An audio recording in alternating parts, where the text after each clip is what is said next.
The 1980s and 1990s felt like a more stable time in Canada and the United States. Technology was advancing, corporations were expanding, jobs were available, and the cost of living was affordable. When I came to Canada in the early 1990s, my uncle worked at a restaurant. With that single income, he paid rent for a two-bedroom place, owned a car, owned household electronics, and supported his entire family. That wasn't rare, that was normal. Today, in 2026, I hold a professional title.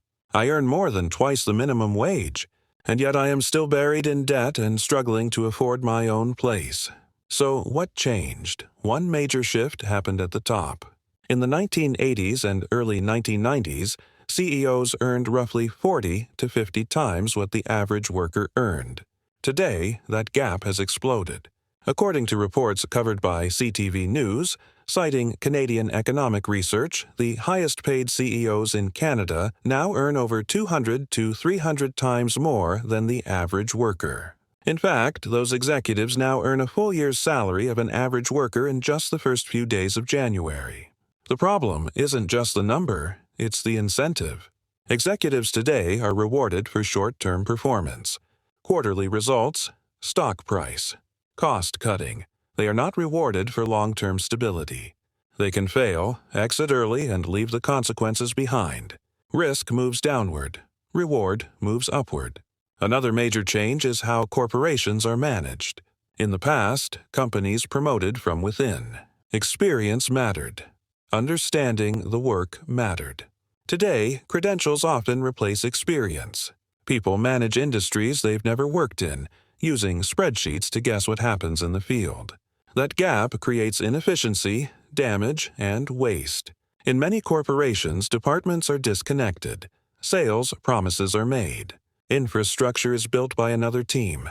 Connections are handled by another. When timelines are guessed instead of understood, workers are pressured to rush. Quality drops, infrastructure is damaged. Costs rise. When failures happen, they are blamed on demand and supply. But the real cause is often mass hiring without training and unrealistic assumptions made far from the work itself. The cost of living didn't rise because life became harder to produce. It rose because essentials became financial assets. Housing stopped being shelter. It became investment. Easy credit, low interest rates, and global capital pushed prices far beyond wages. At the same time, wages stopped tracking productivity. The gains flowed upward into asset prices, executive compensation, and shareholders. Debt used to be optional. Now it's required. Education. Housing. Transportation.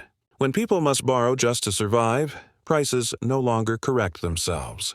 The system feeds on dependency. Boeing was once known for engineering excellence. In the rush to compete, experimental systems were deployed, warnings were ignored, and lives were lost. Leadership faced minimal consequences.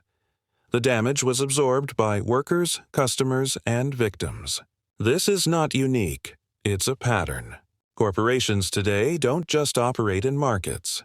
They influence policy. Lobbying, regulatory capture, revolving doors. This isn't conspiracy, it's structure. When accountability no longer flows upward, systems decay quietly. The system didn't change because people became lazy. It changed because incentives changed. When survival becomes financialized, stability becomes a privilege. When leadership is temporary, responsibility disappears. This isn't nostalgia, it's diagnosis.